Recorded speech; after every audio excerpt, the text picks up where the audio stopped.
হয়, প্ৰচাৰ তুংগত হৈ আছে। দিনে নিশাই আমি প্ৰচাৰ কৰি আছোঁ আৰু সদায় দিনে নিশাই আমি যোগদানৰ কাৰ্যসূচী চলি আছে। এতিয়া প্ৰাইমেৰী লেভেলৰ মিটিং আমাৰ যোৱাকালিৰ পৰা চলি আছে। যোৱাকালি দেওচুঙা প্ৰাইমেৰী আছিল, আজি খাতৰবাৰী প্ৰাইমেৰী।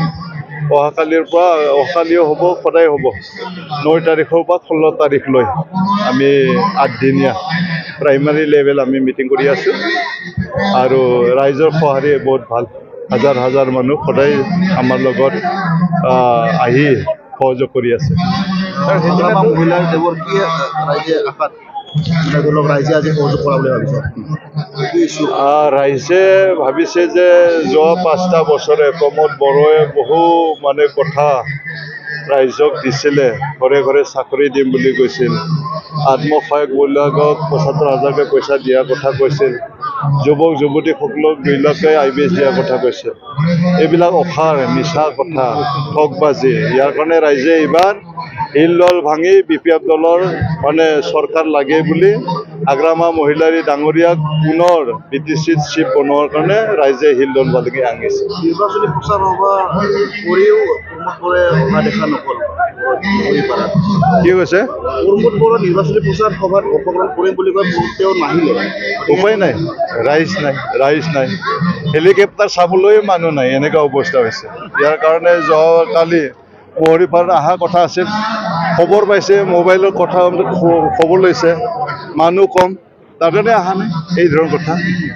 যোৱাকালি BPFৰ এখন সভাত আগ্ৰামা মহিলাৰীয়ে কাউল বাহাত কৈছে গণেশ কছাৰী EM আৰু মহেশ্বৰ পৰিষদীয় সমষ্টিৰ মহেশ্বৰ বসুমতাৰী EM আৰু শুক্লা চেতনৰ গণেশ কছাৰী EM কৰিম বুলি।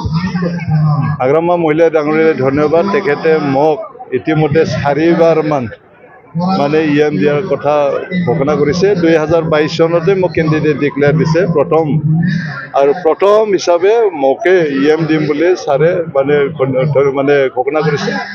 ইয়াৰ আকৌ পুনৰ মই ধন্যবাদ জনাইছোঁ।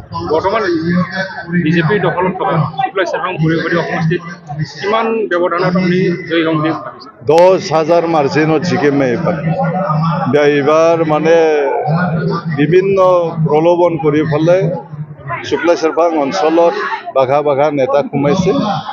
অলপ পইচা টকলা লৈও ঘূৰি আছে। এইবিলাকো আমি গম পাই আছোঁ। মহিলাবিলাকক 10,000কৈ দিছে, এই ধৰণৰ কথা। ব্যক্তিগত হিচাপে 500 টকাকৈ দিয়া আমি শুনি আছোঁ। যিবিলাকে পাইছে আমাকে আহি পেলাই কৈছে, এই ধৰণৰ কথা।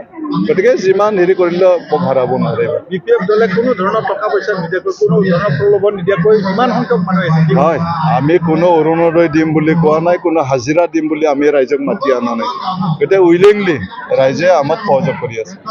দেখা গৈছে যে বিশ্বজিৎ মতে কিছু সক্ৰিয় হোৱা দেখা গৈছে আৰু তেওঁ যোৱাকালি প্ৰেছ মিটত কয় যে BTR যদি দলে দায়িত্ব দিয়ে BTR CM হোৱাৰ মন মেলিছে বিশ্বজিৎ দেওমাৰীয়ে।